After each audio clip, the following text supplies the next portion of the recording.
Assalamualaikum, jumpa lagi. Nah, seperti biasa di sini kita masih melanjutkan soal TWK. Karena soal TWK ini merupakan soal yang paling sulit untuk diingat ataupun dijawab pada tes CPNS ataupun P3K.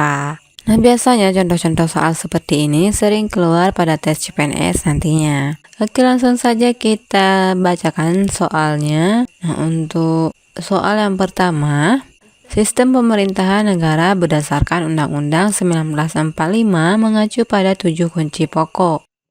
Kunci yang ketujuh mengandung arti bahwa kekuasaan presiden selaku kepala negara dibatasi. Dia dibatasi oleh hal-hal berikut kecuali A. Kewenangan Majelis Permusyawaratan Rakyat ataupun MPR. B. Peraturan perundang-undangan. C. Kedudukan Dewan Perwakilan Rakyat ataupun DPR yang kuat. D. Pengaruh para menteri. Dan E. Pengaruh wakil presiden.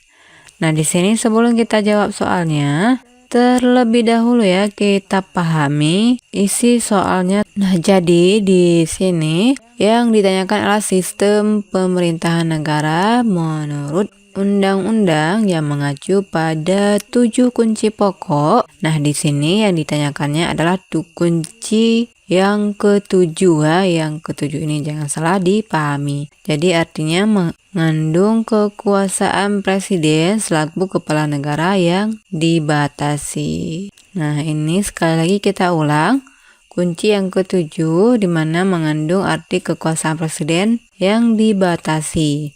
Nah, kemudian pada bagian terakhir, nah di sini yang kata kunci terakhirnya adalah kecuali ya. Berarti kecuali bukan bagian dari yang dibatasi yang dimaksudkan di pertanyaan ini. Oke, untuk A-nya kewenangan Majelis Permusyawaratan atau B atau C. Oke, langsung saja kita jawab, tidak usah berlama-lama ya. Nah, di sini yang kecualinya adalah pengaruh wakil presiden.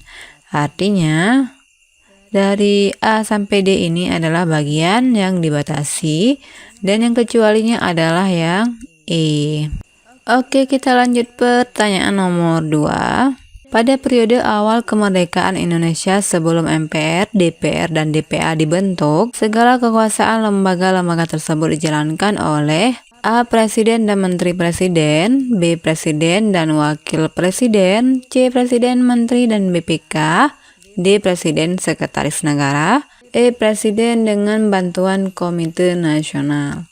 Nah, di sini seperti biasa kita pahami dulu isi dari pertanyaannya. Nah, di sini periode awal kemerdekaan ya. Periode awal kemerdekaan. Nah, ini berarti sebelum adanya MPR, DPR, dan juga DPA dibentuk. Jadi kekuasaan tersebut ataupun lembaga-lembaga tersebut dijalankan oleh, nah di sini apakah presiden dan menteri presiden? Oke, ini kita pending dulu ya. Kemudian yang B, presiden dan wakil presiden. Nah, ini juga masih belum tepat ya yang B-nya. Langsung aja kita palang. Kemudian yang C, presiden, menteri, dan BPK, lembaga kekuasaan yang memerintahkan negara. Oke, ini kita palang dulu yang A. Oke, yang D ya, presiden dan sekretaris presiden. Ini kurang mendukung ya, karena ini yang ditanya lembaga ya, lembaga. Nah, di sini masih ada kata menteri. Menteri ini bukan bagian dari lembaga, bukan bagian dari lembaga. Yang C-nya juga kita harus palang ya. Oke, nah di sini berarti yang benarnya adalah yang E ya, presiden dengan bantuan Komite Nasional. Oke, kita lanjut pertanyaan selanjutnya. Bangsa Indonesia adalah bangsa yang anti terhadap segala bentuk penjajahan. Hal ini sesuai dengan pembukaan Undang-Undang 1945. A. Alinea pertama, B. Alinea kedua, C. Alinea ketiga, D. Alinea keempat, dan E. Alinea pertama hingga keempat. Oke, di sini kata kuncinya adalah Indonesia adalah bangsa yang anti terhadap bentuk penjajahan. Maksudnya hal ini sesuai dengan undang-undang Nah, di sini ini biasanya kita harus memahami dulu undang-undang ataupun isi dari bagian Undang-Undang 1945.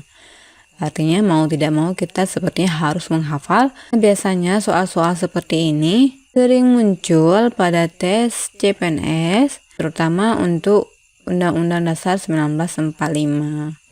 Oke, nah di sini langsung saja kita jawab ya, bahwa jawabannya adalah yang A, yakni alinea pertama.